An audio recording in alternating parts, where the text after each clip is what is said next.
Burke's on his feet. He looks up and gives me a grin and says, "Hey dude, you too must be from Marin." Marin County's A-OK, from Tam to Stinson all the way to MA. Fresh organic veggies in the market every day. The Dennis, Dylan, and W.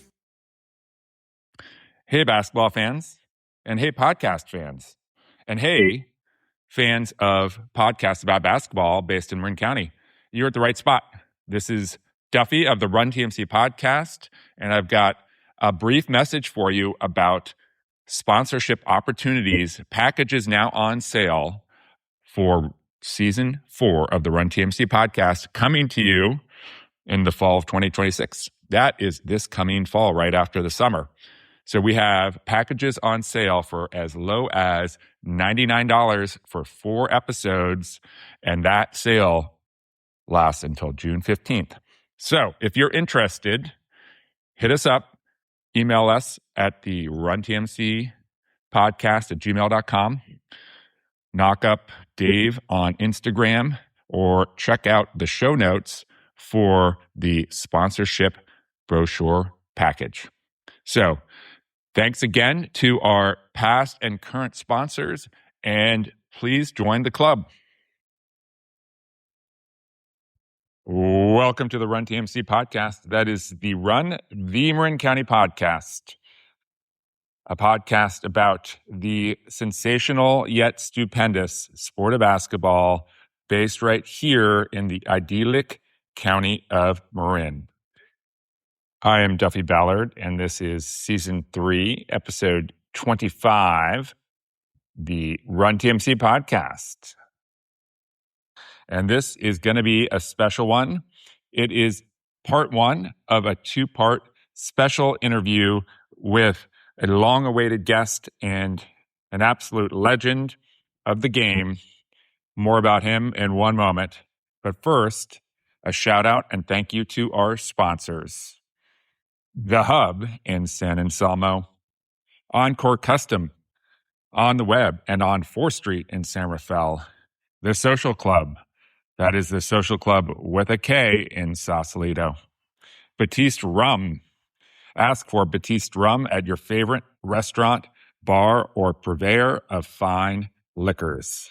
And finally, the Nike San Domenico camps, coming back yet again this summer, and led by the legendary Jeff Skaggs with help from our friend and coach Tyler Gaffney. Thank you again to our sponsors. You'll hear more about them later.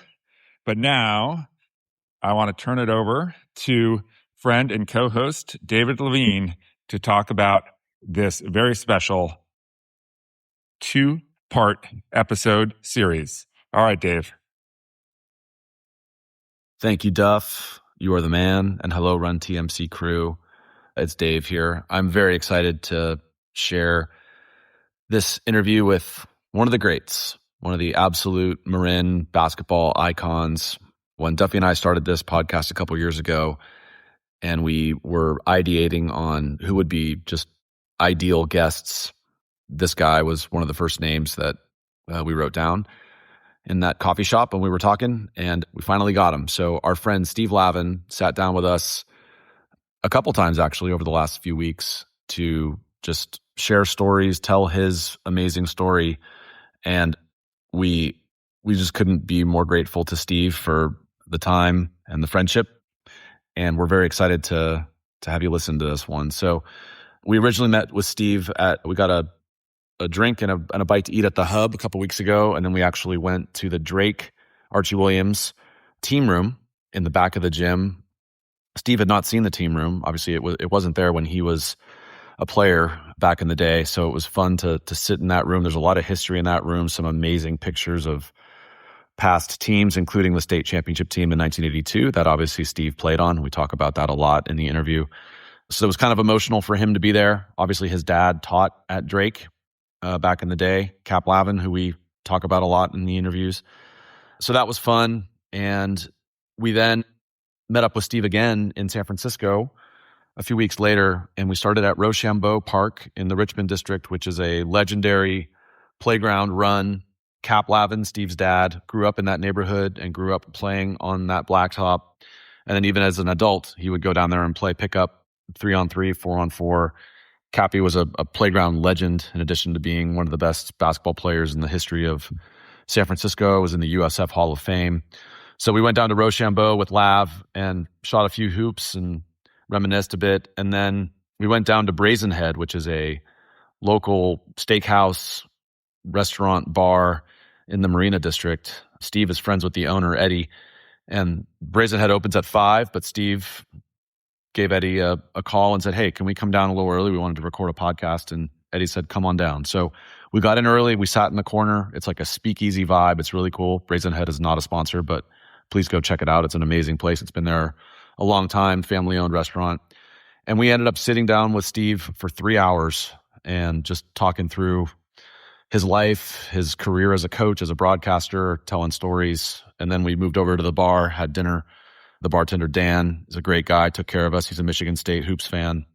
And it was just a lot of fun. So we're very excited to share this with you. We could have talked to Steve for many more hours. He's got so many stories, so much great perspective. And this comes through in the interview, but Steve is just authentically a great guy. And, you know, strangers would come by, some who recognized him, and he was gracious and kind. Some who didn't even know who he was, and he just strikes up a conversation. He's just a people person. He's a teacher. He's a coach. But he just loves people. And that comes through in our discussion, and it's legit. Thank you, Dave, and kudos. Kudos for using the word ideating with ideal in a sentence. I had to check to make sure that ideating was actually a word, and it is.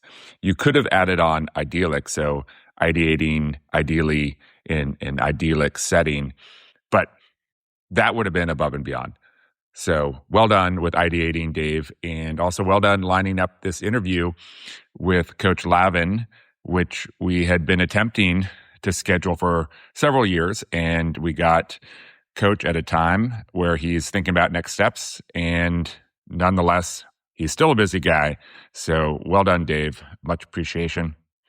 So in this interview, we get into Coach Lavin's bio, and we get most of the way through, and then I take us off on a bit of a tangent, which is fun, but we don't finish up the complete bio in the interview. So for those that want every detail, we have those in the show notes, so take a look there.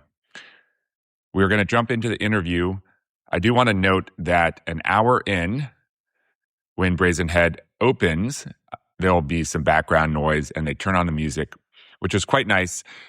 But there will be a different background vibe in the interview, and you'll know that there'll be a bit of a shift because we'll take a quick break for our Season 4 sponsorship drive message from me, and then we'll be right back into the interview. And then on the back end, Dave and I will have an outro, bit of a discussion on this part 1, and we will preview part 2 of the Coach Lavin mega interview. So thank you again to Steve. This was awesome. And here we go. You good? Okay. Steve Lavin. Good to see you, my man. Great to see you guys. This is awesome. So we're in a cool setting. We're in the back corner of the Brazen Head, an amazing restaurant in San Francisco. Not a sponsor yet. Maybe working on it, right? But as we speak. Great potential. Yeah. Great potential. This is one of Lav's local haunts here in San Francisco. And we actually started today at Rochambeau Playground, which we're going to get to in a second. An awesome piece of history for the Lavin family and for San Francisco. But Lav, we'll give folks your quick bio. I think people know who you are. You're one of the icons of Marin basketball, but a Marin native, grew up in Ross, right? Went to Ross School, went to Drake. Played at Drake for the great Pete Hayward. We're going to kind of start our discussion talking about your Drake time. Steve was a sixth man on the greatest high school team in Marin history, the 82 Drake undefeated state championship team. 34-0, Steve, I believe. Correct? Yes. 65-1 over the 2 years. Like there was a 56-game win streak. Yep. Went into the following year, extended the streak with Chris Fulton and company. Yeah. And I think Reardon High School snapped that streak, but they still went on for years, and Drake continued to have outstanding seasons under Coach Hayward. Yep. Steve went on to play college basketball at San Francisco State and Chapman, and then has had an incredible career as a college basketball coach. And we're gonna get into, I love the story of how he started his career and where he took it. He's 284 career wins as a D1 coach at UCLA, St. John's, and University of San Diego. An amazing NCAA tournament record. So you had an 11-8 record in the NCAA tournament, and you made it. Obviously, you have an NCAA title as an assistant coach, but as a head coach, 8 NCAA tournament appearances, 6 at UCLA, 2 at St. John's, and you reached 5 Sweet 16s and an Elite 8. Does this all sound right? Great players taking great heights. I was fortunate to, coach at really elite programs. Yeah. You look at the history of basketball, Purdue as an assistant coach under Coach Keady, and UCLA speaks for itself with Coach Wooden's success, and able to work for Coach Herrick and win a championship as an assistant coach at UCLA. And St. John's is a storied program. Coach Garnasek, Madison Square Garden, and of course the Big East Conference. Yeah. So there's some great tradition there as well. So, and when you coach, gifted players, they take you to great heights. They give you an opportunity to do special things. Well, we're going to get into that. You coached gifted players, you recruited gifted players, but also your force of personality, your attitude, your authenticity played a huge role in the success that you had. We're going to talk about that because as a coach, something I've always admired about you. You were also Pac-10 Coach of the Year in 2000, 2001, just to remind you of that. And then interspersed in your coaching career, you had many years as a national TV broadcaster and analyst, ESPN, ABC, Fox Sports, where else? CBS, Pac-12 Network. Turner. Okay. And you were with, Brent Musburger and kind of icons of the broadcasting world, sitting on the sidelines calling games. Yeah, it's been 38 consecutive years, either coaching or broadcasting. Yeah. So it's been a run, far beyond my wildest imaginations. I did aspire and dream to, coach basketball at the higher levels. But if someone had told me when I was coming out of Drake High School or graduate from Chapman University that it would be this type of magic carpet ride, I would have been hard pressed to say, yes, that's going to happen. But extremely grateful to have had great parents. That's where it all starts in terms of the foundation, teaching in the home. My mother and father were as good as it gets. People talk about hitting the lottery with your parents. And so their influence plays a big part, but then also these mentors, even going back to junior high school, Dan Morena and Dave Nelson, Chuck Hoffman, they were, instrumental. Ed Chavez, senior at, St. Anselm's, and CYO basketball in Marin County plays a big part of it. And George Lewis and Coach Hayward at Sir Francis Drake High School were really important as well, just in terms of building confidence and teaching you the right values, the right, virtues that we learn through sport and sustain us beyond sport when it comes to life. And so you realize when you get to certain stations in life that you didn't get there alone, that it was people that took time, invested in you, believed in you, and supported, nurtured you, disciplined you, all those things to allow you to have a degree of success in life beyond sport. So you, in your coaching career, and we're going to get into this, but you've coached numerous guys who went on to the NBA. Baron Davis, Matt Barnes, who's had an amazing career post-NBA as a podcaster and media personality, Jason Capono, Earl Watson, Dan Gutzurik, Maurice Harkless, just Rico Hines, the list goes on and on. So you've had this incredible group of players you've coached. And then there are countless other ones who didn't make the NBA necessarily, but who were incredible players.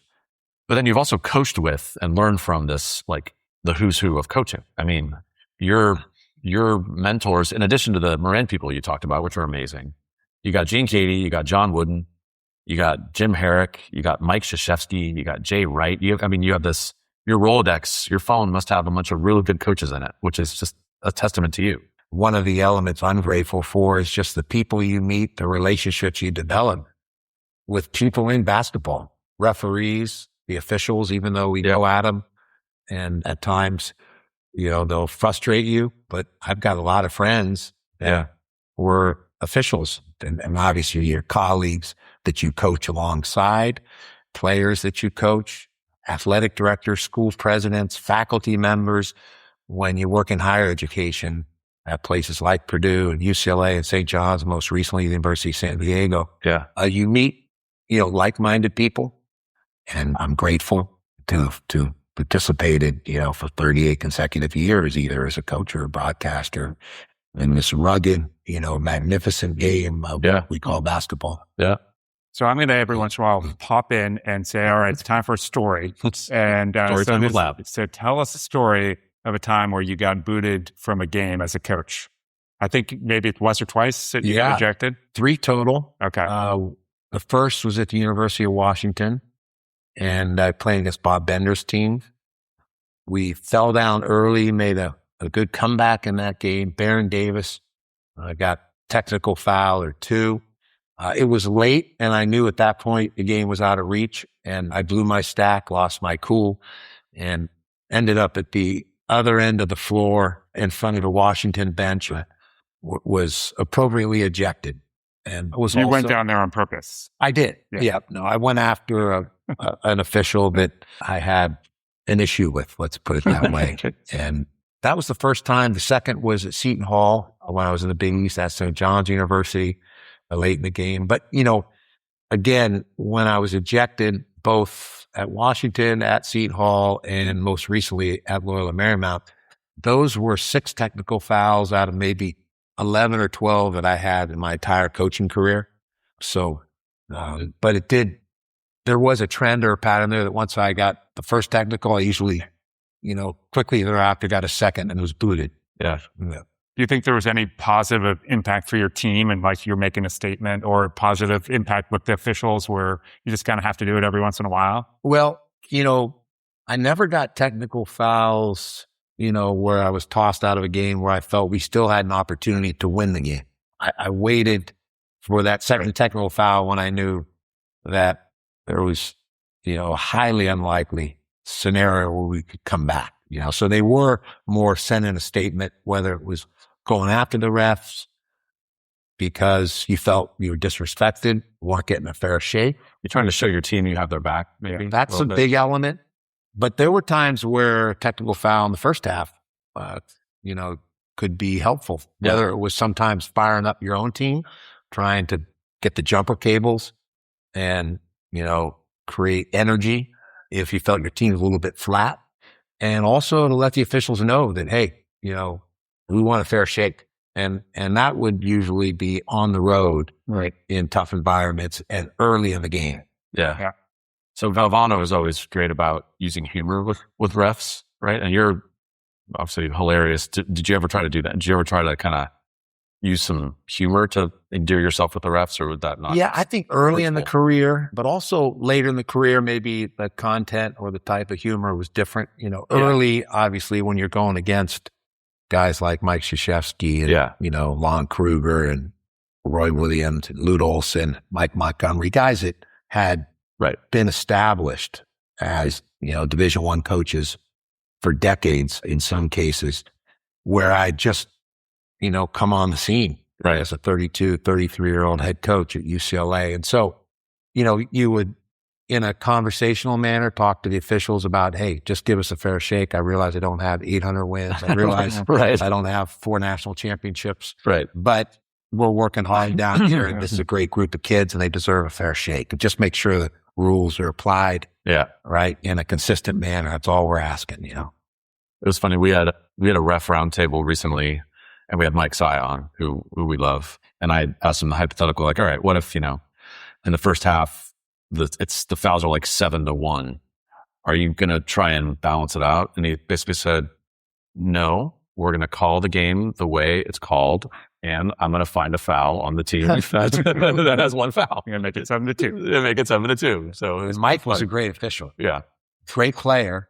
Right. And a terrific official. Yeah, great official. They made a choice to focus on his family, Right. which I respect, because the travel and the commitment it took to be an elite official, wasn't going to allow him to be there for his children and his wife at a really important time in their lives. Right. And so a lot of respect for Mike on a number of fronts, obviously the whole Saya family for that matter, Laura and Jimmy, and of course, and their wonderful parents. Great story, Bob Garibaldi, a legendary West Coast official. Yeah. And there's some great ones out here. But in a game against Duke, 1996, 97, it's probably February of 97, and controversial block charge call late in the game. And I asked Bob Garibaldi, how could that, not be a charge, And he listens. And Billy Kennedy is the one who actually made the call. But I've got Garibaldi's ear, as Duke is stepping to the foul line. Right. And in my view, it was clearly a charge. And Garibaldi listens. And after Duke shoots their free throws and he's backpedaling the other way, he said, I'll tell you what, they loved it at that end. And using humor, he was able to encapsulate the challenge of being an official or an umpire, because, one side loves it and the other side's unhappy. And it tends to balance out. Yeah. But that's an example of how he used his sense of humor, because it diffused the tension and made me chuckle. And I realized it's true. Yeah. That, if they called it a charge, then Krzyzewski would have been in their ear and upset. We thankfully won that game. Yeah. And it was really an important stretch. It led to 12 straight wins. It led to the conference title. It led to a run in the Elite Eight, because when you beat the best in the ACC, and we had swept Arizona that year, home and away, and there are certain markers that you knew you were going to have a terrific season. Yeah. If you could, win at Arizona, sweep the desert, win some of those non-conference intersectional games against Kansas or Duke or Louisville or Georgetown. And so momentum, right, is so important in sports and in life. Sure. And it fuels confidence and self-belief and all those things you need to win tight games. Yeah. But going back to that element of officiating, and I think the best officials, Richie Ballesteros, Bob Sidoff, Charlie Range, Billy Kennedy, I mentioned Bob Garibaldi, those are some West Coast guys. And then when I was in the Big East, I got to know all those East Coast officials. And some of those East Coast officials, also called Big Ten games. The Big Ten had terrific officials, as good as it gets. And the games are officiated in different ways, even though they're supposed to be a consistent approach and application of the rules. The reality is, officials are human beings. Of course. And some were terrific athletes. Some never played the sport. And so they bring their own sensibilities to each contest. But they are being evaluated, and that plays a part based on the scoring now with analytics and metrics. Even officials, can move up and get paid more and get the big games in conference tournaments as well as NCAA tournaments. So back to the exposure you had with the coaches, one of the names I forgot to mention was Bob Knight. You spent some time with him, which we're going to get into Bob Knight. But so when you look at like Knight, Keady, Jim Herrick, for example, those three, and how they manage the refs, what did you learn from them? I assume they have different styles. We've seen Knight's style with referees. Yeah, Keady and Knight were similar in the volatility. Yes. And they're, wearing their passion and their emotions on their sleeve. Yes. And going right at officials and challenging them. And I think they could get away with that. Sure.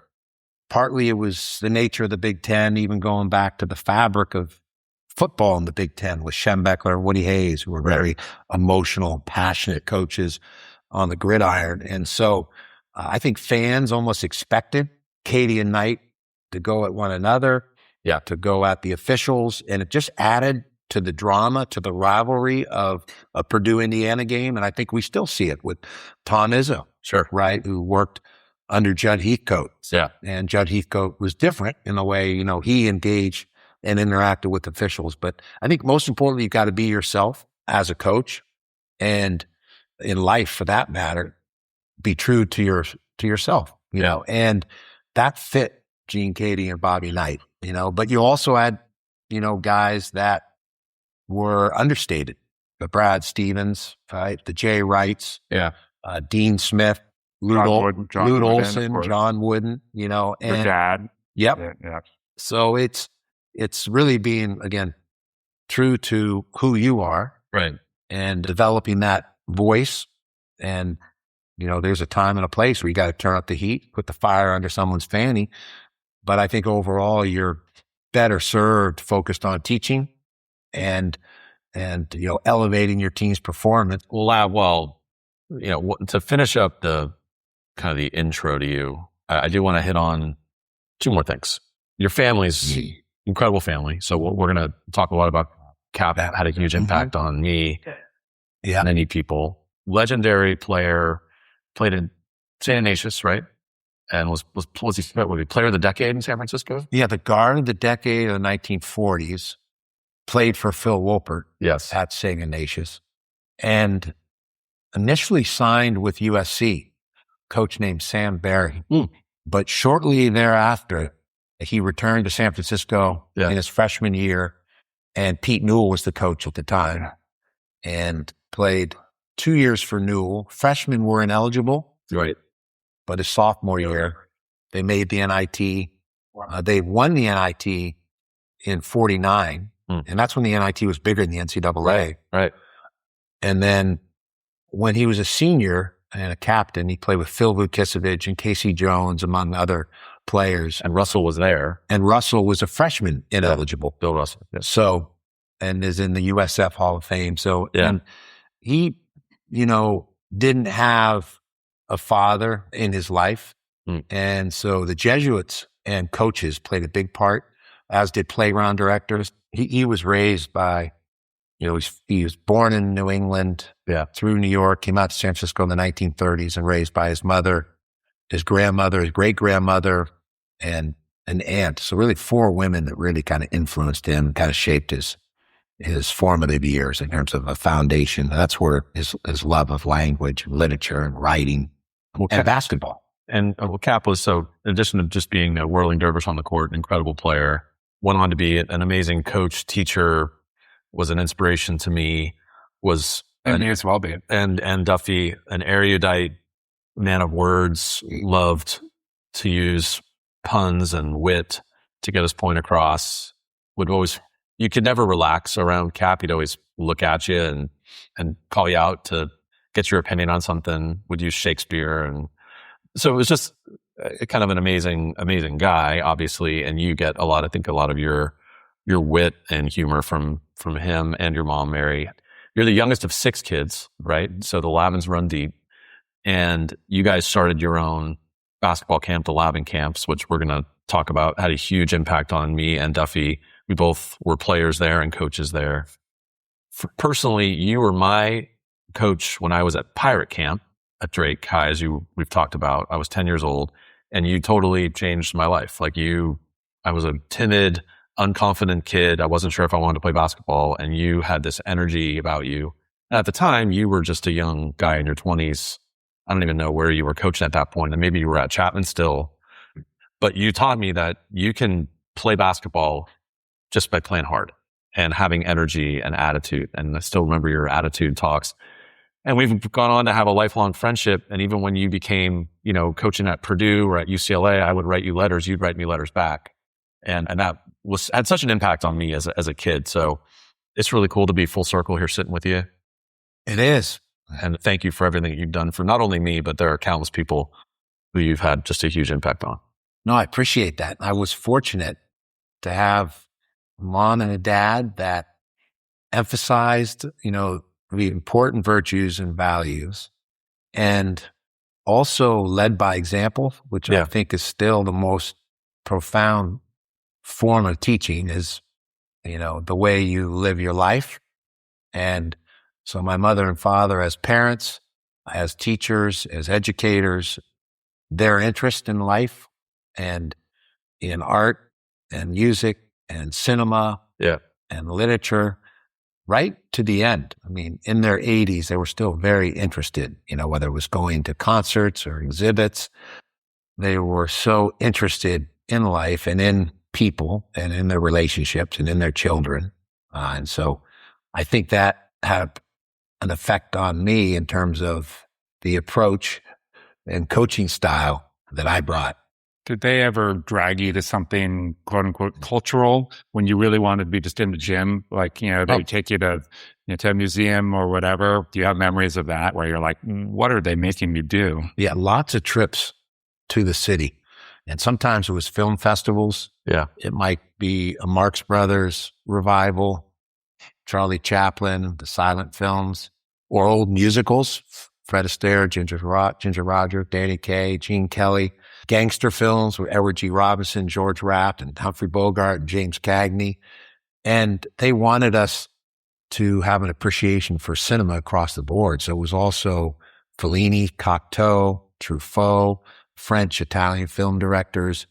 And as I got older, I had a greater appreciation, for why they wanted to widen the lens. Mm-hmm. And well, it's funny because this informed your coaching. I still remember you giving like clinics at, Lavin camps or pirate camps, talking about footwork, and you'd throw in like a Fred Astaire, Ginger Rogers reference. And, a bunch of 12-year-olds would look at each other like, what the fuck is he talking about? But you would incorporate that stuff and this humor, these non-basketball references into your coaching, and it made it resonate. It made it so powerful. And it's interesting because that's Cap too. Yeah. Right? Teaching and metaphor. Yeah. And I think you have to keep challenging yourself as a parent, a teacher, a coach to come up with fresh and original ways to engage your students, to engage your children, and, to engage the people you're leading, because everyone has learning differences. And, what motivates or inspires, one child, may not do anything for another. And so you've got to keep finding kind of new methods. Yeah. And that's where being interested and being curious and constantly wanting to refine and enhance, and improve the methods to bring forth the best in young people. Right. I think my parents set that example for us in their own lives, but also in challenging us to, not just pick the path least resistance, but to really pursue with intention and with purpose. Yeah. And to have that curiosity to learn, and that was the gateway to knowledge, and that knowledge was a gateway to leading a more interesting life, a more meaningful life. Well, that's a perfect, let's put a pin in that, because when we get into how you started as a college coach, that curiosity and that interest and wanting to learn, we're going to come back to that. But let's talk about Drake, because this was where kind of the formative years for you in basketball. As a kid, you said you were kind of a late bloomer in basketball. Mm-hmm. You were sort of late to it. You go to Drake. Pete Hayward is the coach, and it's already at the time when you get there a pretty legendary program. You've had Eddie Joe Chavez, who we had on this podcast, and Buck Chavez, and this Walt Gillespie, and these great players. It's a great program already. You get to Drake, and you're playing for Pete Hayward. Give us your perspective and what memories of playing for Coach Hayward and that team. Yeah, well, first, through a child's eyes, I'd attended those Drake games when my brothers played the varsity. And so keeping track of, baskets, and I had my own kind of scorecard, my own system, which kept me engaged, and probably was learning a little bit of math as well. And so watching those Eddie Joe Chavez teams, Walt Gillespie teams, Mike Sia teams, Rick Burris, Steve Spencer, the tradition, right? John Chanel, Danny Howard. So having older brothers that played for Coach Hayward, that played at Drake. Yeah. And of course, my father having taught at Drake as well, it really was a central part of, my formative years. But I actually was playing soccer and baseball in my youth. Even though I enjoyed watching, Drake play, I kind of came to basketball later. And that's where Dan Morena at Ross Grammar School, who had attended Drake, was a big part of kind of building my confidence as a player when I was in Ross, grammar school, playing in junior high. And then George Lewis also, plays a part on the Frost Soft team in terms of building my confidence. But my freshman year, I was able to play in the spring league for Coach Hayward. And I thought that was a pivotal kind of intersection if I look back at the arc of my life. Yeah. Because Pete was the varsity coach, but in the spring, he was such a basketball Benny and had such a love for the sport. He was coaching, a group of players that didn't have a bright future, in terms of, being Right. guys that would transform the Drake program the way Dan Hunt or Steve Kemmelvort, Sure. or Chris Fulton, right? Or Mike Fulton. Yeah. Those were transformative talents. This was a group, guy named Sean Langwell, who's done really well as an author, Scott Kryl, Yeah. PJ Cope. Sure. And the games were played at Redwood High School, and, but after school, driving in Coach Hayward's car over to Redwood and having him coach us, it was such an honor. Like, I get goosebumps even now thinking about it, because I knew that Coach Hayward was, a fantastic coach. Yeah. And that led to us, that and PE classes, chance to get to know one another and talk about the Giants. And, we both listened to sports talk radio on KNBR. Yeah. And so knowing him personally led to us having a relationship that was better than what my brother, Mark, Ken, or John had experienced. But they didn't have the opportunity to play for Coach Hayward in their freshman year. Right. And I was initially going to play baseball, but my mitt from T&B stolen out of my locker. And so that led to not playing baseball in the spring and instead playing on that freshman basketball team for Coach Hayward. So what was that conversation with your parents after the mitt was stolen? I presume you never figured out who stole it. And then I presume you tried to ask them if you could have another mitt. Cap probably stole the mitt. I would bet. Yeah, was it Cap? I know. Right. My son's not going to play baseball. No, he actually liked the fact that I was playing baseball. Okay. And I actually turned Cap into a bigger fan of baseball. Yeah. And he started really enjoying going to Giants games and the rhythm and the tempo, of baseball and being outdoors and the fresh air, and even on the radio, listening to Alon Simmons or Lindsey Nelson or Hank Greenwald or some of the great Bay Area baseball voices. Bill King, of course, with the Raiders, the Warriors, and the A's. But and by the way, we're sitting next to a bunch of signed baseballs here at Brazen. Got a Mickey Mantle signed ball. Yeah, Brazen Head is a spot where some of the high-profile athletes enjoy coming in because it's so low-key. It almost has a speakeasy feel. It sure That's does. awesome. Yeah. But it's a restaurant. There's not a lot of signage out front. You wouldn't even know it existed unless you're a local or unless someone told you. Steve, normally Duffy and I are mobbed by autograph seekers because of our podcast fame, so it's nice to be low pro here. Yeah. But anyway, so your mitt's been stolen and you have the conversation with your parents. Yeah, and that was it. They said, well, it looks like there's, either find another mitt or... Right, we're not buying another one. Yeah.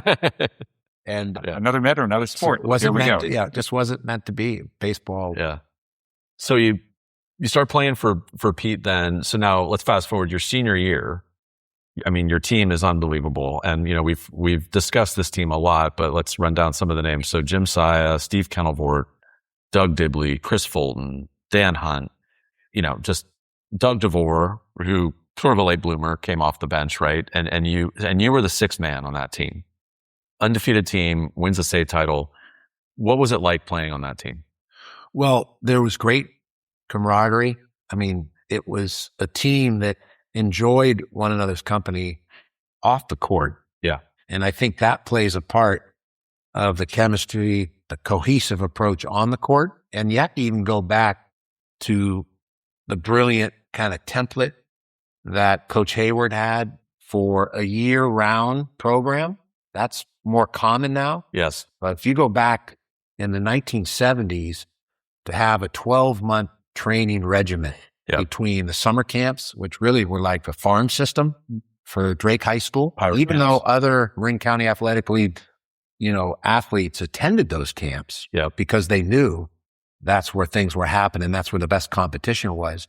But also Coach Hayward not only had those camps and was able to teach all the players that came through there, how to shoot the ball, how to play the game, 2-on-2, 3-man and 2-man basketball. but he also, opened the gym every day. So, that's where the afternoon games where college players would come over, older guys who were out of college just wanted to work out. So Coach Hayward would watch most of those workouts, in the spring and in the fall. This was out of season. And he also had the summer camps. And as I mentioned, he got involved in the spring league. And then obviously he was coaching us, during the season. And so that's really why I think, he separated himself from the other coaches in Northern California. And there were some terrific coaches. Brett Tavani and Paul Farabuff, among others, just in Marin County alone. But one straight got it back with momentum, right? And they became a powerhouse, and they were like the Celtics of Northern California in terms of the pace we played at, the way we passed the ball. And there was a flair, captivated fans. Mike Fulton talked about this. This was before the 3-point line, obviously. And you guys, Drake was scoring in the 80s without the 3-point line. And Mike would say there were a lot of possessions where the ball wouldn't even touch the floor. The motion offense was so beautiful. You just would share the ball. Was that inherent in the players? Was that Pete? What drove that ethos of sharing the ball, teamwork, getting a lot of touches, getting a good shot? There are stages to the building of a dynasty. And so you go back to those early years, and I think it was a combination of, the right coach in Pete Hayward, who, had attended Cal Berkeley, that had great basketball tradition. Even though he didn't play basketball, he was aware of, the influence of Pete Newell on Cal basketball. And he was intense. I think he mellowed with time. So the Coach Hayward that we played for in the 80s was dramatically different than the Coach Hayward that the Walt Gillespie, Steve Spencer, Eddie Joe Chavez, John Chanel. But he was still for. I mean, you've said this before, but Pete was tough. Fire. I mean, he was a tough coach. He was demanding. Yeah, he wasn't an Anthony Robbins type motivator. Right. Pete, he wasn't a Pete Carroll. He would challenge you. Yeah. And he was a perfectionist, and he always wanted more. And as a result, he wasn't for everybody. But I also think you have to credit him because he did adapt and adjust. And I noticed after Mike Fulton left the team that he was different from that point forward. And Mike was, the central orchestrator and leader of the team at that point. And everyone has naturally a different take on, the reasons that Mike left. And the most important thing is Mike knows. Yeah. But I think by Mike, leaving the program, it led to Coach Hayward rethinking and really developing a different approach. And it's not that he lost the fire or the competitiveness. I think he just checked himself a little bit when it would come to maybe being too hard on a player, finding another way to deliver the message. And that's what the great coaches do. They adapt, they evolve. Yeah. They have to have a flexibility. I mean, if you can't adapt and adjust, look at the place that we're at now in basketball throughout the world, college, high school, with the NIL, with compensation of athletes, with the transfer portal. But at every level, I think that's one of the keys is how do you continue to evolve? So if the ball wasn't moving around in practice like you normally would, if it's not whipping around, people aren't passing and cutting, what's his approach? Is he yelling at you as a group? Is he singling someone out? Is he making you run? Yeah, I think he used the whole spectrum. Okay. There were times where, he'd be patient and ask and demand for, a certain level of, performance or concentration, which ties into your performance level. And naturally with 16, 17, 18-year-olds, attention span is not always on point. Sure. And so he used the whole range from raising his voice, putting the fire under our fannies, to leaving the gym, to kicking us out of the gym. Yeah. Saying we're wasting our time in here. And he would just leave, and sometimes I think it was because he wanted a cigarette. But you'd be just hanging out. Yep. And what happened then? Well, there were days where we'd continue to have practice. There were days where he'd leave and then come back in again after that coffee and cigarette break, because the faculty lounge was adjacent to the gym. Yeah. And so he sometimes would go over there, get a cup of coffee, smoke a cigarette outside. Who were the voices on the team? So Coach Hayward leaves. He's pissed off. He's having a cigarette. Who on the team is saying, all right, guys, let's go. Let's get together. Let's do the weave, or let's work on stuff. Was that you? Yeah. Was that Jimmy? So initially it was Mike Fulton. Right. Right. And then after Mike left, it really was a collaboration. It was a leadership by committee. It was Dan Hunt, because he was the equivalent of Bill Russell, Marin County Athletic League. Yep. And he really is Great the center. central figure, right? You build championship teams from the inside out. There are exceptions, but primarily if you look at dynasties, defensively and offensively, you build championship level basketball from the inside out. Yep. And Wilt Chamberlain, Bill Russell, Kareem Abdul-Jabbar, Shaq, Elijah Wan, of course, Duncan. Yep.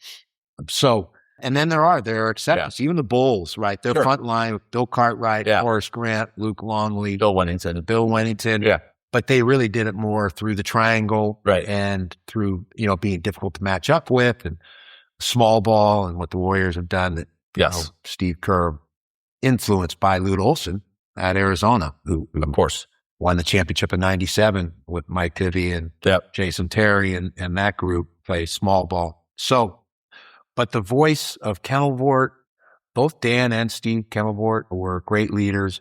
Jimmy Sy was that understated leader who led by example. Point guard. It was more his actions, than his words, but he was fiery and he was consistent, and his tenacity helped our get to this. But Jimmy Sy was your assistant coach at UCLA and has had a career as an incredible college coach. We'll get back to that. But so I'd say, even Chris Fulton is a younger player. It was a collective ego. It was a leadership by committee.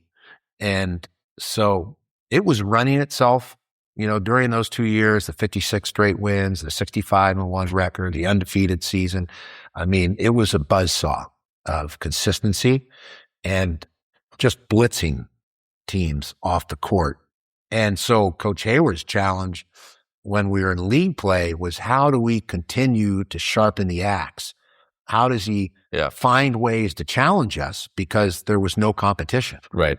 Occasionally a game would, in the fourth quarter, be within reach for an opponent. But most of the times the benches were cleared and, we wanted to make sure no one was injured.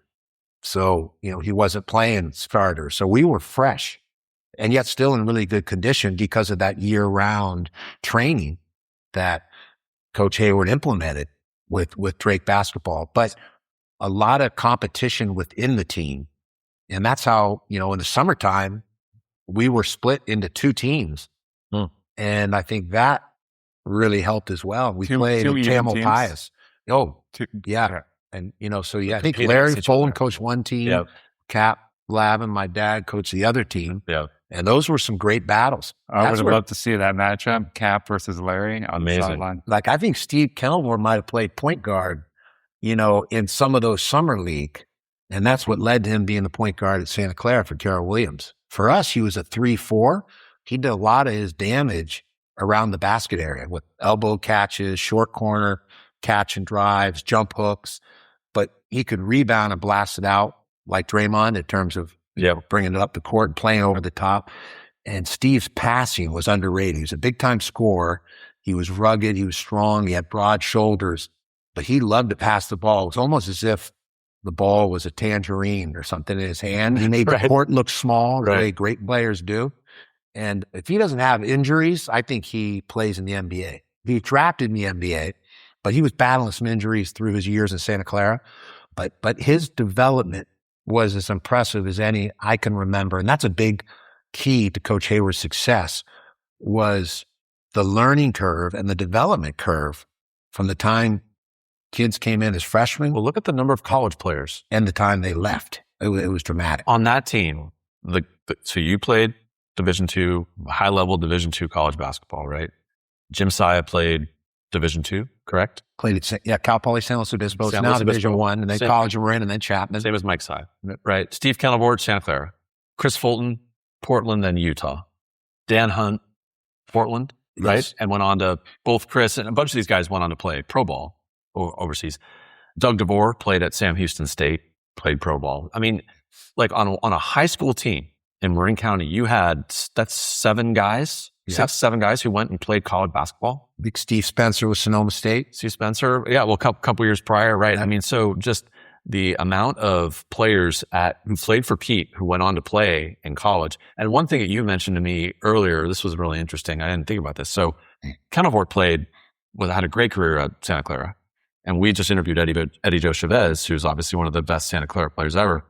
But Pete's system of playing the flex, that kind of informed Carroll Williams saying, hey, I like these guys, right? Because that's what he ran at Santa Clara, right? Yeah. Carroll Williams said it was the best passing team that he'd seen his entire coaching career. And Carroll Williams is one of those really respected, mid-major coaches like Bob McKillop, Sure. Yeah. And Dick Davey was his assistant, who became a head coach, but he was a part of the recruiting efforts to sign Steve Kenelvort. And so there's no doubt, and Steve's familiarity with the flex, because he knew it backwards and forwards because we had played it for Coach Hayward. And the flex offense is having a renaissance. You're seeing it in the NBA. Yeah. You're seeing it in college.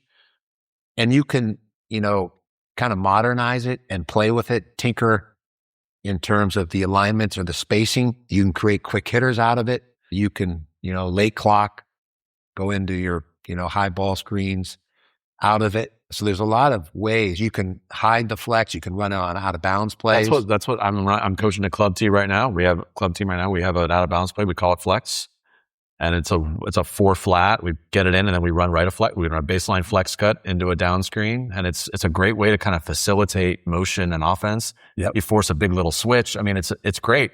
And this was going back to Drake in the 80s. Yep, right. So you have ball movement, man movement, screening. And then if you tweak and modify the spacing in a more favorable way based on your personnel, you can also control, who you want to get the shots, because you can very easily late in the clock go to a 2-man game, or you can run an ISO, So I think, Carroll Williams, Coach Hayward, they were ahead of their time in certain respects. And reverse action is really an outgrowth. Flex is an outgrowth of reverse action, which was an offense that Pete Newell ran. Yeah, talk about reverse action. What's that? Well, it was a way of controlling the tempo, and it had those blind side cuts, that flex has along the baseline, like those shuffle cuts. So it takes advantage of defenders that, don't have good vision in terms of volume, man. Right. Guys that turn their head, right, could get clipped as a result. So it also was a way before the clock to control the tempo. So if you have players in foul trouble, you might go into reverse action. It's in a sense also putting opponents to sleep. Like Bo Ryan's swing offense had elements of that. Princeton, Pete Carroll's Princeton Tiger teams had some of that. Almost a lullaby, almost putting the team, into a trance. It's hypnotizing them. Yep. And then as a way to neutralize their effectiveness, And then, when you have a layup or a wide open 3 in the game today, it's even more. That's how my Brazen teams competed, Steve. When we had athletes like me, Jonas Honig had us run, a lot of reverse teams fall asleep layup.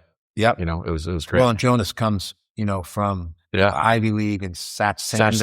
Exactly. Good. Yep. Absolutely. His coach, and of course the Auerbach influence, and totally the fact that Jonas ended up in Marin County of all places, and then at Branson. There's some great irony there. That's God's sense of humor. Steve, how many times did I hear Marin County cherries? How many times did I hear that reference? Okay. Did you run the flex at UCLA, St. John's, San Diego? I wish I ran it more. Matter of fact, I ran it more recently. Yeah. But faced it, when Providence with Ed Cooley was running it. Gary Williams at Maryland was running it.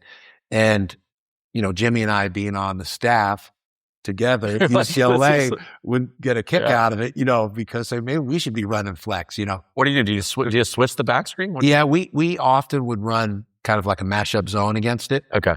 So you keep your bigs at home. Right. You're less foul prone. You keep the ball in front. Yeah. You ever deny that the entry to the wing? That's another aspect. Make it really hard. Make to initiate the offense. Right. Yeah.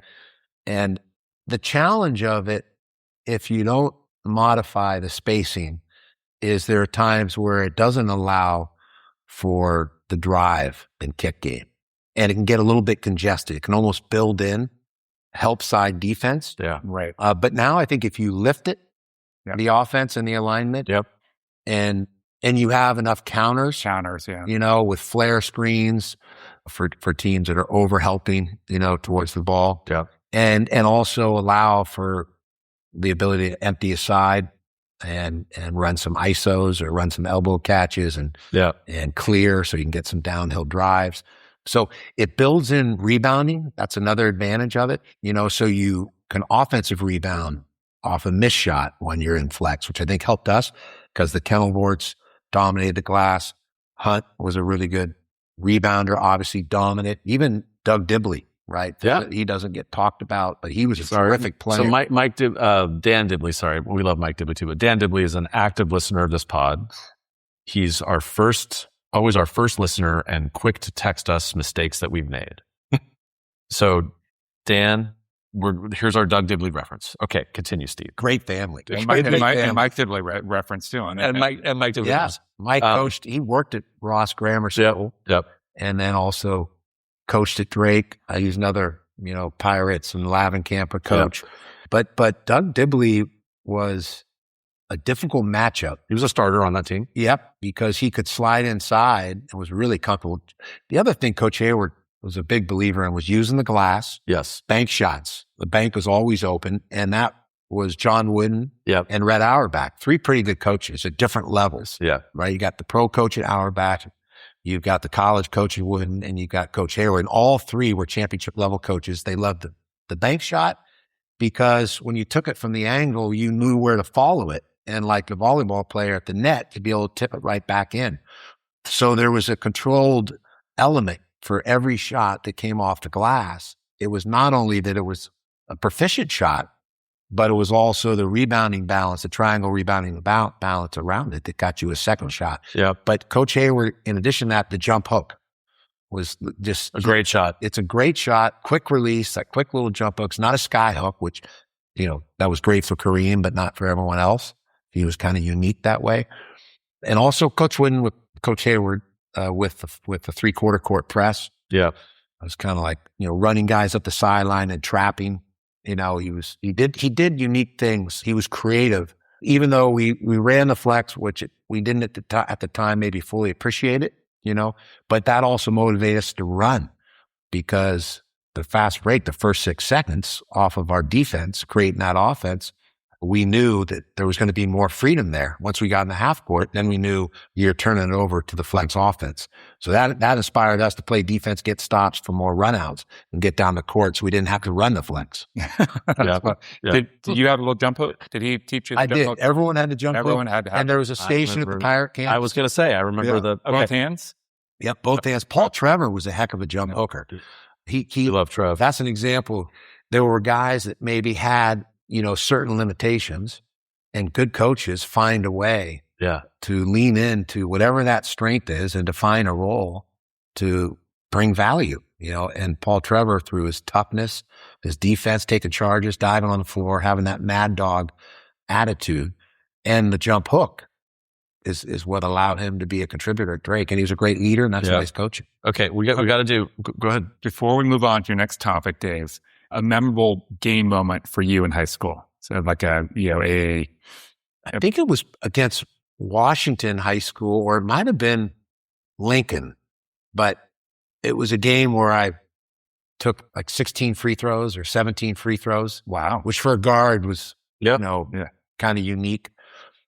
With me, it's more, the entire time at Drake and those teammates, the experiences we had together on the court and off. I think I mentioned before, but, we had Saturday night poker parties or Friday night poker parties, depending on our schedule.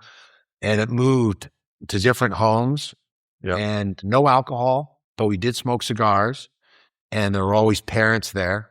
And so it wasn't a group that was out partying a lot. And that's part of the reason why I think we are so dominant. There was We're building a real culture. discipline. Yeah. And staying out of trouble, right? Which can happen at that age. But 16 out of 16 from the free throw line. I think I'm like 13 for 16, Nice. which my dad was probably on me. So Laugh could shoot it. Okay, real quick. State championship game. Steve Kenilworth, remember his line? something remarkable. 35 points, 14 for 21 from the floor. No 3-pointers. Obviously, there was a 3-pointer. But you guys win the state title game, and then Kenilworth went on to Santa Clara. Pretty cool. That's a line similar to Ed O'Bannon's. We ought to compare it to Ed O'Bannon's against Arkansas in 95. Yes. It was very similar. I think it was maybe 34. Extremely 17 efficient. Yeah. I mean, you think about 35 points on 21 shot attempts is pretty good. Yeah. I'm a big Steve Kenilworth fan. Yes. We'll get back to him. I know you mentioned Of all the Pirates, but yeah, he ranks right up. So to close the loop on Drake, Pirate Camp, unbelievable slice of Marin history. We've talked about it a lot, but one of the things that I loved about Pirate Camp was, again, you were my coach, and the coaches at Pirate Camp, guys like Steve Spencer, Jim Saya, Pat Sandel, who went on to coach with you at UCLA. I mean, the number of college coaches who were coaching a day camp in high school. But one thing I loved about Pirate Camp is the coaches were the refs of the games. Who was the worst Pirate Camp ref? There were some controversial games. I remember you yelling. Yeah. Doug Donnellan. I remember you yelling at Jimmy a number of times. And I thought it got like mom and dad are fighting. I might have jumped on Doug Donnellan. Mike Daly. Yeah. I jumped him on occasion. It gets competitive in there. Yeah. Remarkably. It's outdoor courts. Yeah. We were not always setting the greatest example for sportsmanship because we were younger and we didn't have context, Right. and enough life experience Yes. to understand that this is a sport and a game and it's not life or death. But Yeah. you would have thought it was life or death and that our paychecks depended upon winning those games. And but that's also what made Drake special. It's so fun. There was a competitiveness and a standard of excellence, right, that Coach Hayward was responsible for when it came to taking pride in what it meant to be a Pirate. And so young people growing up saw that, and that made them want to be part of the tradition. And it's what our fans responded to, and it's what led to hanging all those banners. Okay, perfect segue. We've had, Duffy and I, believe it or not, have had like 94 episodes of this podcast over the last couple of years. And my hands down favorite was Michael Delosio. He's just the one that if I meet someone new and they say, "Oh, so you have a podcast?" I send them the Mike Delosio one because it's such a great story. He's a great storyteller. He's a great human, but he walks on in Indiana. You played a huge role in that story. And part of that story was late night, Drake Gym, like talking 2 a.m., you and Mike doing drills, and you're working him out, getting him ready to walk on at Indiana. Walk us through that experience for you. Yeah, it was an interesting time because there were a number of us that were dreaming big, as you do at that age. Yeah. And still in basketball, but also in my case, I realized there was no future playing professionally. And so at a younger age, I had an interest in coaching. Yeah. And then made choices accordingly. And Mike was dreaming big as well. He had been up at Piner in Santa Rosa. Yep. And came to a Lavin camp, came to a Drake camp. Yes. And I think my father coached him. Correct. Big influence, yeah. Yep. And so that plays a part. And through that summer, he decides he wants to transfer to Drake High School. Yeah. And he could really shoot it. You could tell he was eager and earnest and hungry, wanted to learn. And I think naturally, my dad being as captivating as Cap is, yeah, they took a liking to one another. And so Mike transfers. I'm still at San Francisco State, I believe, at that point. Yeah. And so we start to train together and develop a friendship. And he goes to USF. Yep. And after a couple years there, wants to take it on to a higher level. And that's what kind of led to. Now, I had visited Indiana, either the year prior when I spent time at Purdue and Indiana. Yeah, we're going to get to that. Yeah. And so that plays a part. Yeah. He says it's like Steve said, you should walk on in Indiana. And he's like, no, what? And he said, you gave him that belief, which is really cool. But then talk about the workouts that you guys would do. Yeah. The late night was just a lot of full court work, where you're running the length of the court, laying it in, turning and running to the other end. And then in the middle, the point guard, in my case, would be pushing it. So you're getting those main street pushes, accelerating, and then also delivering the ball, so we can catch it in stride and lay it in. I had to make 100 in a row, and if you missed it, you would make him do it again. Yeah. So if he's on 59 and he misses, okay, we're at 0, we're going again. Yep. Catch your breath. And big gulps late. It was either 7-Eleven, I forget, stop and go, something that was open. Right. In San Anselmo that we looked forward to that, at least there was the big gulp at the end of it. But we had keys to the gym, so we could get in at crazy hours. And sometimes there were 2-on-2 games or 3-on-3 games. You could rally, but most of the time it was, just the two of us. And we had the big box going with the music to get us going, in terms of a little motivation, inspiration. Well, when we talked to Michael about it, and he had this moment where, he's kind of worked his way up. He's playing pickup at Indiana, and he's finally got like, all right, kid, you got 5 minutes in front of Coach Knight. And he's like, I knew I was going to make it. And it's like, part of it was I put all that work in. I'd spent 2 a.m. hours and hours working with you. He's like, I knew I was going to make it. And he did. And he hits a couple shots and he takes a charge or whatever he has to do, where Coach Knight's like, yeah, I like that kid. Okay. You're on the team. And it's just really cool. That's nice of Mike. It really of him to give me some credit in his journey, but he had that X factor, right? Of someone that has an insatiable appetite to get better, to learn, grow. So we were running Phoenix Lake and sand dunes. And I mean, it was like Olympic training, and then I was benefiting, even though my aspirations were smaller college and let's take everything you just said there. Someone who has it and who has aspirations. So as Steph and I've talked about, there's some people who talk about stuff, like we have podcasts, and there are people who go out and do stuff. So you're a doer.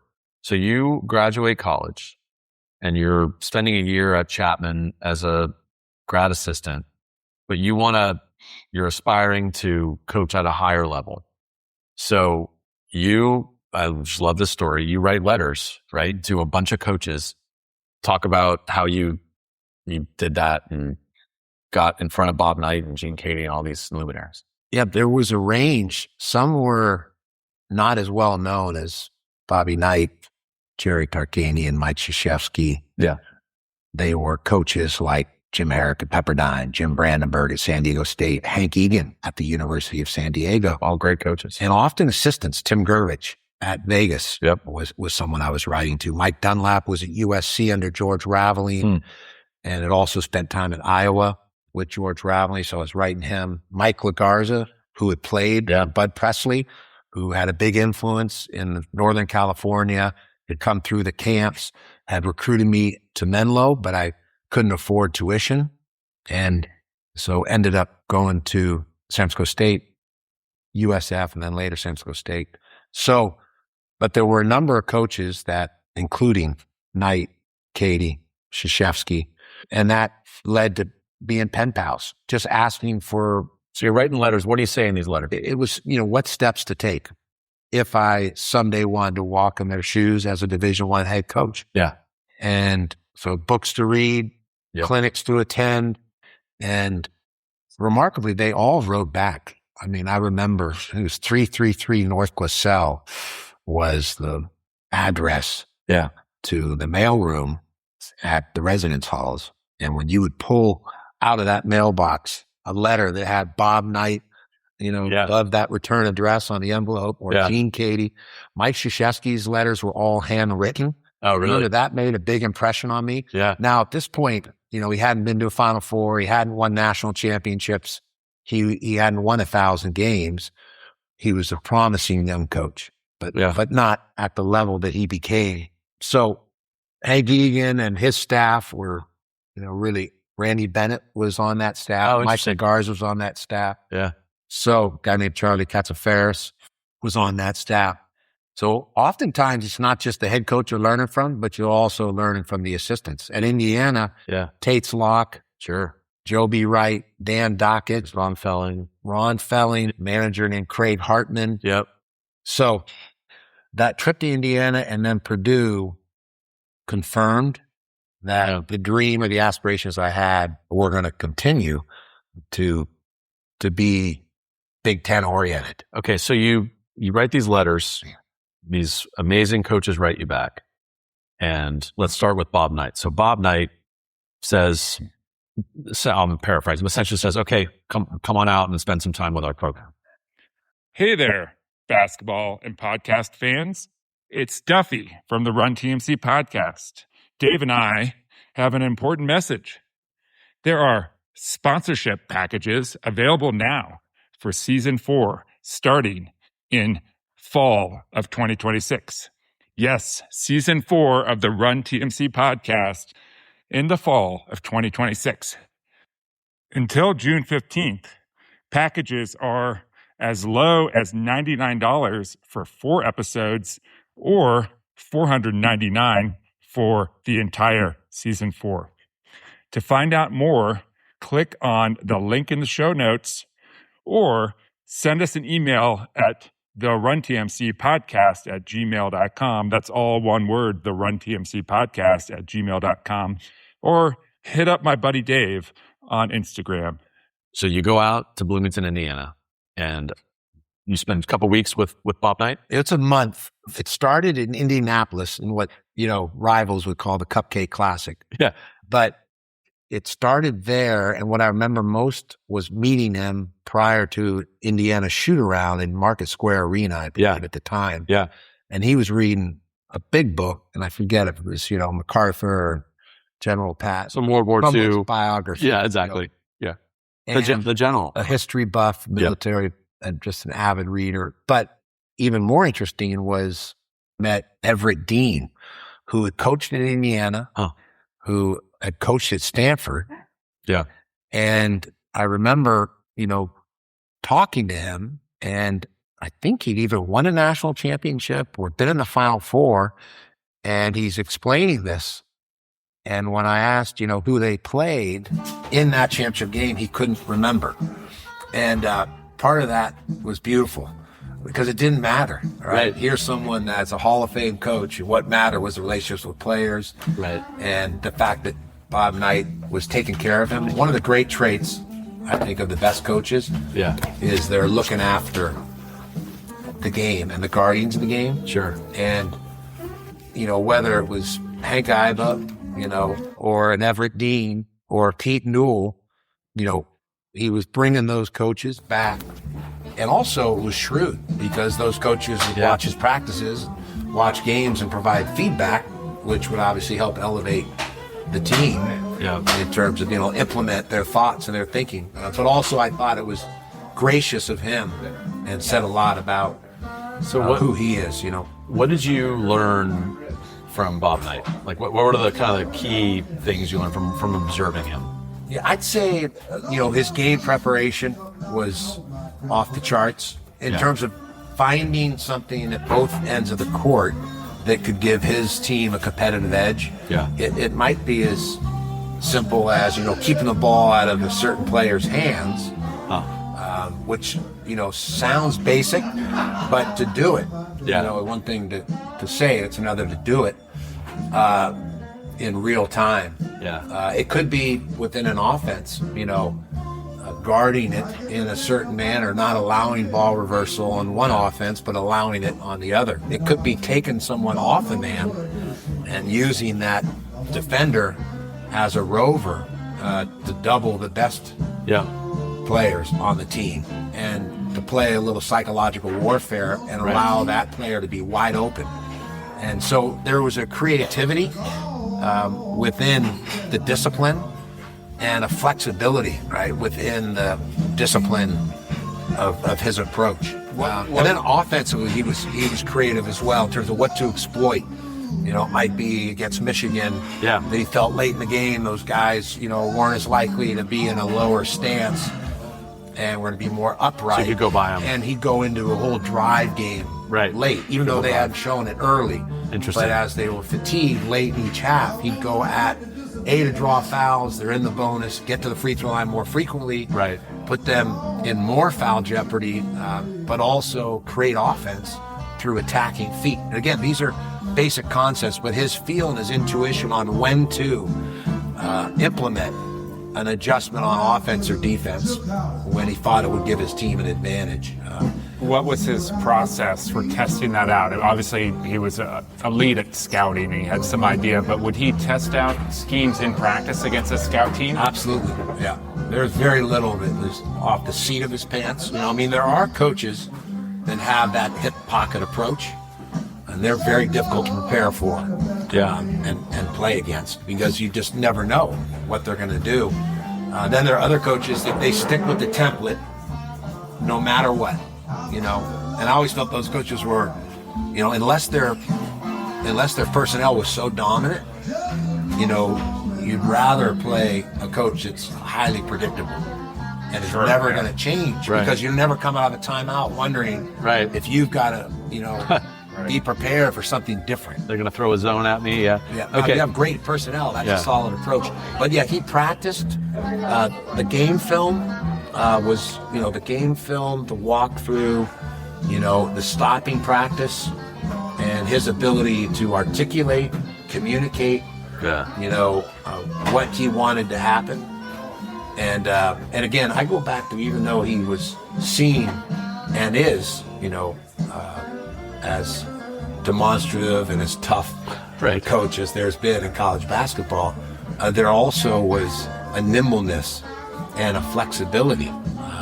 You know, his volatility, you know, and his fierce, you know, style of motivation, that stayed at a certain level. Yeah. But I think because of that, there was a tendency maybe for people to not really see the creativity in his, you know, strategic coaching adjustments. You know? Well, Delosio talks about when he finally did get up to that court in the pickup in the the rec center, the field house where he's playing pickup with the team, just the level of ball movement, player movement, just the beautiful ballet that was that, just how good they were. Yeah, their ability to read defenses. Exactly. And the best basketball is jazz, right? It mirrors jazz in terms of the ability to play off one another because of the interdependence and to be able to improv or riff. When someone has a hot hand and you bring that NBA flavor to go back to a hot hand, that really is riffing. You know, someone's having a night. If you're jazz musicians barnstorming through the country, you know, you're going to adapt and adjust to someone that's just having a night that's in that zone, whether it's a drummer or someone on the horns or the vocalist, right, keyboard. And I think in basketball, the best teams are able to do that. And so it makes it very difficult for an opponent to figure out who to key on, because it's moving, right, in real time. Yeah. There's a fluid element. All right, so you then go from Indiana to Purdue, and you spend a couple of weeks with Gene Keady. Yeah, another great staff. Kevin Stallings, Bruce Weber, Dave Wood, Tom Ryder, Ron Tolukian. There was a terrific staff. And then you fast forward a little bit, but you end up getting a job with Purdue, right? Yes. Keady hires you. Yeah. I visited Indiana, Purdue, been writing those coaches for a couple of years, went back and worked their summer camps. Indiana didn't have an opening. Purdue did have an opening because Kevin Stallings went with Roy Williams to Kansas in his first year there in 1988, and everyone moved up, and that opened up the graduate assistant, the apprentice level entry position at Purdue. Okay. And I'm at the Lavin camp when Coach Keady calls and offers me the position. And that was the same day that I believe Lou Campanelli actually was Tate's Lock. I think Tate's Lock called the office up in Anglewood at Pacific Union College at the Lavin camp and got on the phone with Jimmy Sy. It was either Cal or Indiana State. Indiana State. Right? I think it was Indiana State first, then Cal. Yeah. Right? Fresno State later. Yes. For Jimmy, then Columbia. Awesome. What was the record Purdue, Indiana at the time, during the time you were at Purdue? Great question. I think we probably split with them. Yeah. Coach Keady has, in their battles, I think he's the only coach in the history of basketball that's played an X amount of times. Well, he might have been 21 and 20. Yeah. Or 25 and 24. Because they played, 25 years in the league. So they played 50 times. But maybe when the Big Ten expanded, maybe they didn't always play twice. And be interesting to go back. They played a lot. I know Coach Keady's the only coach to have a winning record against Bob Knight for having played. Now, once he went to Texas Tech, it might have been a different deal in the Big 12 or whatnot. So they became great friends late in Coach Knight's life. They traveled together. It was like a college basketball's version of Grumpy Old Men or something, like Walter Matthau and George Burns or something, and some of those. And they really got on well and had a great respect for one another late in Coach Knight's life. It's like how Bush and Obama are friends now. Right. You get bygones be bygones. Yeah. Exactly. Life is short. And they're more like one another than they are different, but they are definitely different. But as competitors, they were similar. So one of the things I like about your Purdue years, when you were there, Matt Painter was on that team, right? And we talked about this before. Matt obviously has gone on to he's been the coach at Purdue for many years. He's a great coach. So he was just a player then. He was a good player.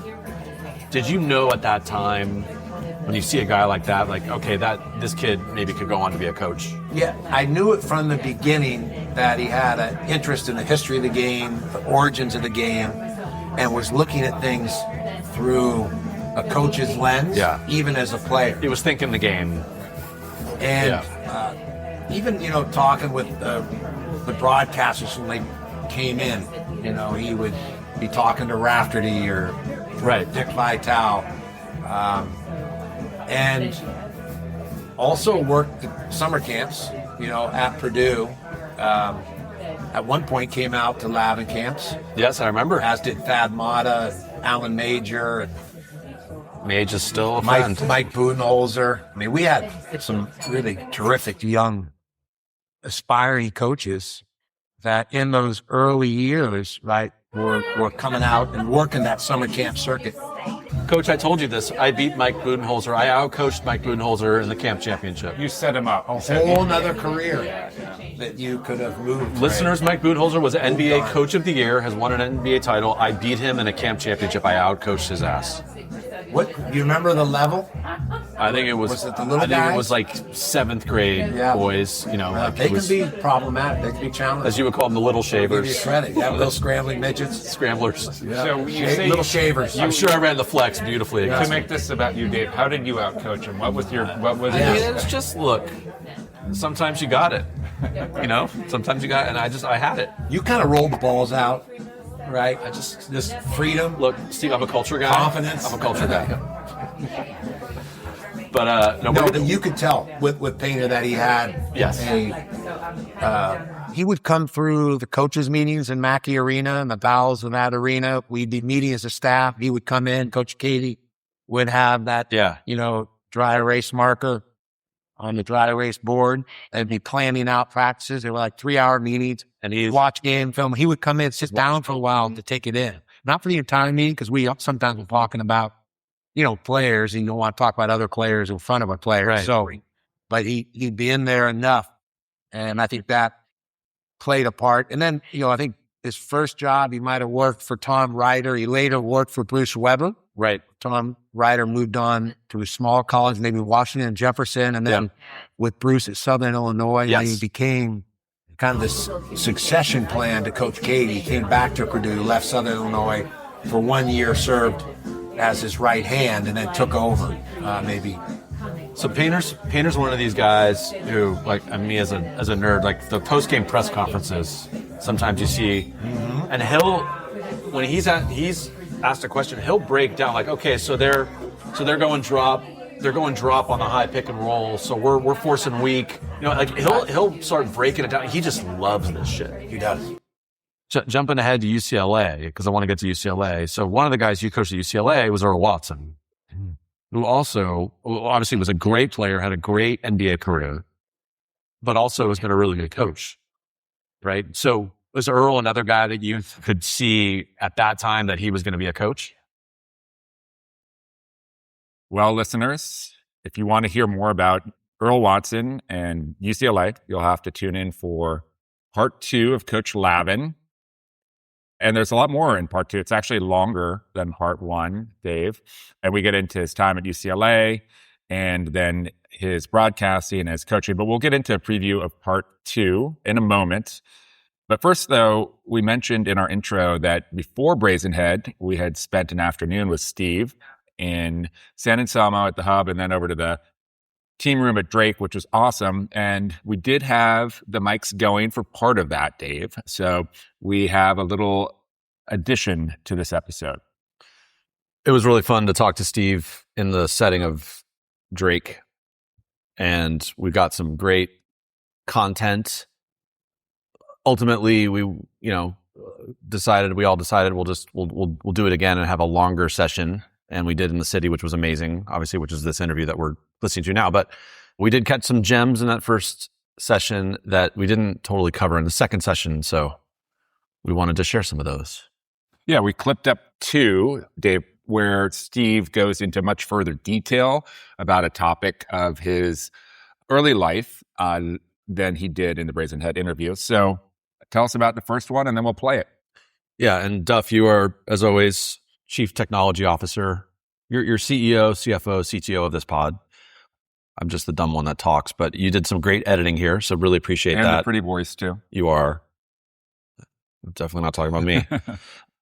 This first segment that we did we thought was interesting and notable because we mentioned in the interview, Steve is the youngest of 6 kids, but then he's gone on to this life where all he does is talk and lead and motivate people, whether it's through coaching or broadcasting. And this is some discussion about when he was growing up, what it was like being the youngest of 6 children in a family of, high achievers. Yeah, and he was the last age-wise to speak, and his parents were worried about him. Right. And as we've talked about a lot, Cap Lavin, a man of words, a teacher, a writer, words are kind of everything to Cap. So I could see how Cap would be like, what's going on here? But it turned out great. Steve, as you all can see, Steve can talk and he's amazing. So this was an interesting little comment about being the last to speak. Any youngest in a family kids who end up being kind of feral latchkey kids and kind of just, learning the ropes on their own? No, you're the youngest 6. Was that your experience as well? Or were your parents still kind of pressing you in the same way they did your older brothers and sisters? Boy, really good question on a number of fronts. I'd say that my parents would be the first to admit that they learned with each child, and similar to coaching, with each team. Yeah. You're taking notes, you're learning through trial and error. I was a different coach at UCLA, 32 years old in 1996, than I was this past season at 61 years old here in 2026. Yeah. And each year in between 1996 and 2026, I was different. Yeah. You're learning, and we're all, in the process, right, of trying to refine and elevate, enhance your teaching methods, continuing to look for fresh and original creative ways to engage young people in an effort to bring forth the full expression, or at least to get them closer to the full expression of their potential. Again, back to parenting, teaching, and coaching. And as the youngest of 6, I was the last to speak. And my parents were a little concerned about that because they had kept track of, my 5 siblings who were older than me. But one of the specialists that they spoke with said that's actually really common because the youngest doesn't have a chance to get a word in edgewise when there's 5 siblings, plus adults, plus all the friends of those siblings and friends of those adults and all the theater that's getting played out in a home or in a neighborhood. And so I was taking notes, and I've always been a quick study, and I learn through observing and through listening, using the eyes and the ears. And then the speaking came later, and ironically, broadcasting, became a second career. All right. That was good. So he went from not speaking to having a eloquent gift of the gab that you have just listened to part one of. Okay, so Dave, here is another one. This is from his time as an assistant coach, both at Purdue, or mainly Purdue, but also at UCLA, when he was not getting paid anything directly for his coaching duties. So he had to make do. And this is an interesting clip with the details of how he got by and also some of his philosophical musings on why it was important to put in the time like this, where he was essentially going into debt. Yeah, I look at Lav like I look at a tech entrepreneur. We love these stories of these rags to riches, stories of people building companies out of their garage and taking risk. Well, that's what Lav did. It's just he was doing it in basketball. So he was traveling across the country making zero money. I mean, there were times, and we didn't really talk about this in the second interview. That's why we wanted to share this segment. He literally was making no money. So he had to kind of scrape by, but he was doing it because he loved basketball and he knew that he believed in himself. He bet on himself. But this is a little snippet about living in both West Lafayette, Indiana with Purdue and in Los Angeles with UCLA, where he was not raking in the dough, Duff, but he made do and he kept his positive attitude. He would not have been able to afford real estate in Marin County, California at that point in his life. All right, take it away, Steve. Let's talk about how did you survive getting paid nothing at Purdue and UCLA? Were you eating top ramen? What were you doing? Well, remember, we got the Lavin camp started. Oh, yeah. So Lavin camps were growing, and that helped in terms of, offsetting some of the costs, the expenditure side of things. Yeah. And at Purdue, it, might have been 2 years at $400 a month. Okay. Also, cost of living in West Lafayette isn't what it was in Los Angeles. Right. The third year, I was a volunteer assistant. Coaches also through our school summer camp would get us some go. Okay. Bruce Weber really kind of ran our summer camps. He was Coach Keady's right-hand man, maybe 18, 20 years. Went on to a great head coaching career. Yes. And now I was doing some broadcast work. He was like an older brother. Yeah. Seeing his work ethic and his loyalty and, these really important kind of traits, again, that go into being a successful coach, and humility. He was a basketball Benny, a basketball junkie. He had grown up in Milwaukee with the Al McGuire team, Rick Majerus, influence because he had been at Marquette, was, I think, a grad assistant when they win the championship under Al McGuire. Hank Raymonds was an assistant. Tom Ryder was also on our staff, an assistant coach. Frank Kendrick, who played on the Warriors championship team back in the day. So the Purdue years were remarkable. And older brothers look out for you. Coach Keady, gave me a stack of Wendy's coupons because one of our donors, our biggest boosters, owned Wendy's in town. And so I could go then. They had the salad bar at Wendy's, right? And so I could go there myself a couple times a day, bring some home. And the salad bar had a lot happening. Like, I feel like not only the salads, but there might have been nachos. All right. So you could get a Biggie iced tea refill. You could survive. You could bring dates there. Okay. Not exactly romantic ambiance, but it got the job done. It's West Lafayette. Yeah. That's fun. So, and also MCL Cafeteria. That was a place where mostly old people, would eat, but I, no shame, would take those MCL Cafeteria certificates and great mashed potatoes and, turkey and gravy and vegetables and whatnot. So Coach Keady was looking out for me, and so did the staff. And the same at UCLA. I started as a volunteer assistant there, and then was the restricted earnings coach for 3 years. Yeah. When the NCAA had a cap on what did you make in as a $16,000. Okay. Yeah. Now there, I started traveling to Korea and working for Samsung Electronics. They had a professional team in the Korean Basketball Association and the national team. So I probably made 3 trips to Korea.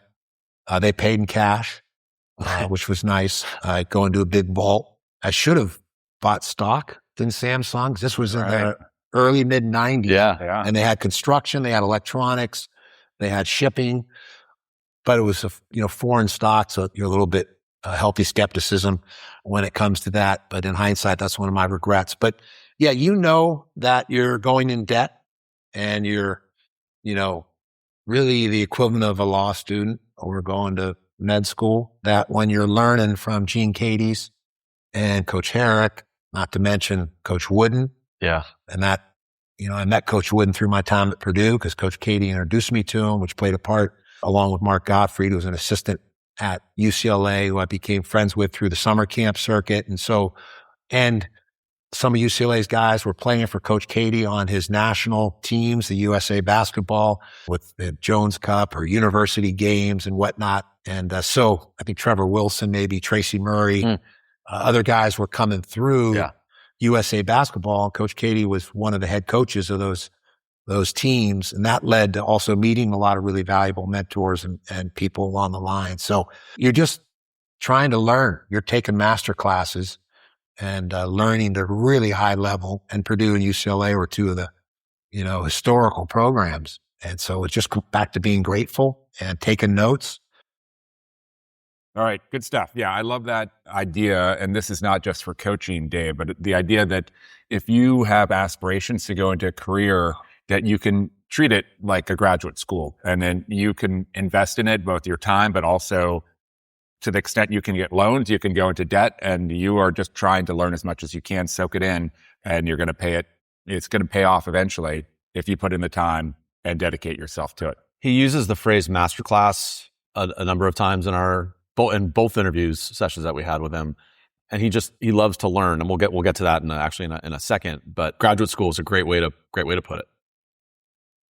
All right, so we don't do this a lot, Dave, but for this episode, we thought it would be good for us to have an outro where we kind of boil down some takeaways. There's a lot you could get out of this episode if you're a player or a coach or just a fan or whatever it is. But we're going to give a 4-point play of takeaways.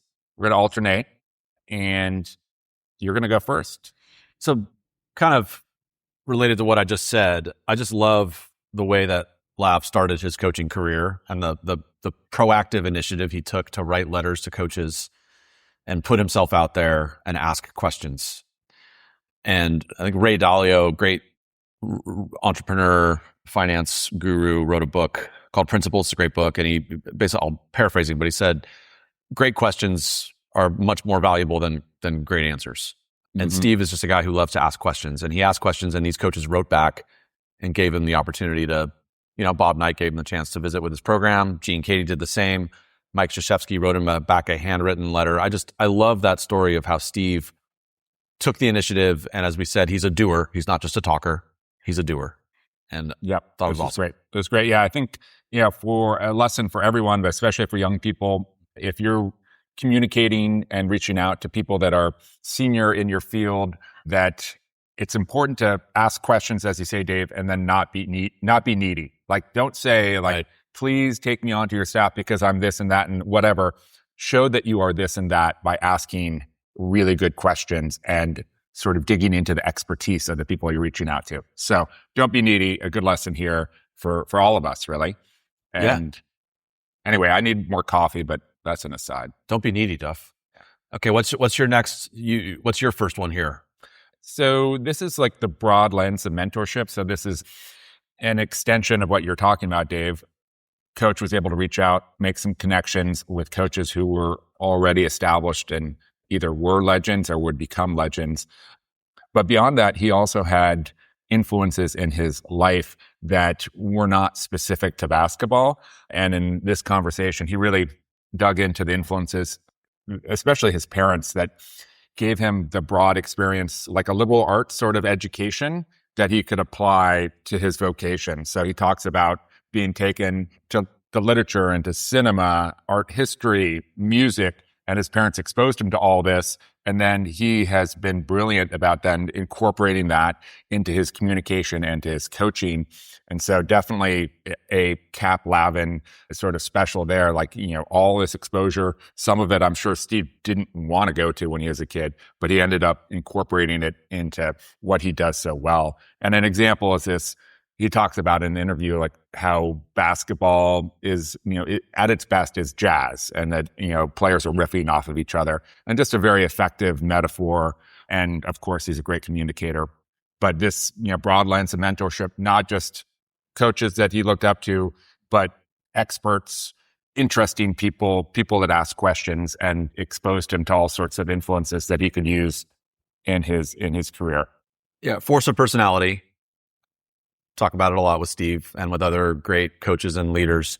And so his ability to use sense of humor and bring, obscure references and make things relatable really, I think, has benefited his career both as a coach and as a broadcaster. So I love that. And I love the use of jazz. Very true. Yep. All right, we're on to the third point. Yeah, kind of a magic carpet ride narrative, right? Just that Steve in his moment of reflection here, and this is a good time for him to reflect as he's taken, stepping away from San Diego, 38 consecutive years of either coaching or broadcasting. And the word that comes to mind, he said it a couple times, is gratitude. Just, he's so grateful for what this game has given him. We all are grateful for what Steve has given all of us, but what an incredible career. And sitting down with him and having these multiple conversations, which were so fun, we could spend even more hours with him. It really is incredible. The names, the people he's encountered, the people he's coached, the people he's learned from. Just it's a magic carpet ride. And he's very grateful. And we've talked about this before. Like, remember with Paul Trevor, the non-negotiables for his program, the first one is gratitude. That's great. Right? Yeah. And it's a really powerful emotion. Yeah. Well, I am grateful you brought that up. And I also think that this 38-year carpet ride is probably not over. We don't know what Steve's going to do next. Oh, absolutely not. We know he's thinking about it and talking to a bunch of people. And so he's going to keep the ride going for a while. He's still very youthful, everything about him. So except for maybe the jump shot looks like slightly, stiffer than maybe it did 20 years ago, but he's not alone there. Hey, not alone there. I was going to say pot calling the kettle black there, Duff. Yeah, no, he's, you look at Steve, I mean, he is in great shape. He's energetic. He's moving around. Steve's not done. He's just trying to figure out, what's the next move. And he's got so many options in front of him. It's exciting. I'm very jealous and excited for him. But I love that along the way, he's just always checking in and being grateful for the people and the experiences he's had. It's not about you, Dave, as Jonas Sonic. It's not about you. Okay, Duff, all right, what's your last one? My and one for this is, and I wish we had gone into this more, because we got into some specific basketball specifics and coaching strategy, but I really liked how he contrasted the different coaches that he had worked with and observed. So the contrasting styles of someone like Bob Knight and John Wooden. He mentions Brad Stevens as well. Yeah. The Bob Knight and Gene Keady rivalry. And by the way, Steve was correct that Keady had a 21-20 advantage during the Big Ten over Knight. So he got that right. But anyway, I thought we could have gone a lot deeper into that. But specifically his observations about Knight and his nimbleness, preparation, but also nimble, which you don't always see that. Sometimes it's a lot of preparation, but then you don't want to go off script. So, among other things that made Knight great, that clearly was one of them. Yeah.